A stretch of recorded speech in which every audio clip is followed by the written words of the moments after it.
அனைவருக்கும் வணக்கம். சட்டம் கிடைத்த முக்கிய அறிவிப்பின்படி தமிழ்நாடு சட்டமன்ற முடிவுகள் 2026ஆம் ஆண்டு 8:30 மணி நிலவரப்படி டிஎம்கே கட்சி திமுக கட்சி 43 இடங்களில் முன்னிலை பெற்றுள்ளது. ஏடிஎம்கே 17 தொகுதிகளில் முன்னிலை பெற்றுள்ளது. டிவிகே தொகுதி 4ஆக தற்போது குறிப்பிடப்பட்டுள்ளது. இதன்படி மீண்டும் தமிழகத்தில் திமுக ஆட்சி அமைக்குமா, அதிமுக ஆட்சி அமைக்குமா அல்லது நாம் தமிழர் ஆட்சி அமைக்குமா அல்லது தமிழக வெற்றி கழகம் ஆட்சி அமைக்குமா என்பது மக்கள் ஆர்வமாக காத்து கொண்டிருக்கின்றனர். தற்போது நிலவரப்படி மீண்டும் திமுக ஆட்சி அமைக்க நிலவரத்தில் தற்போது முன்னிலையில் உள்ளது.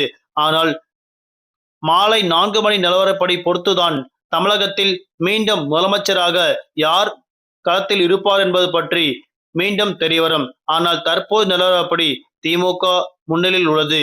அதிமுக 2வதாக உள்ளது. டிவிகே தமிழக வெற்றி கழகம் 3வது ஆளாக உள்ளது.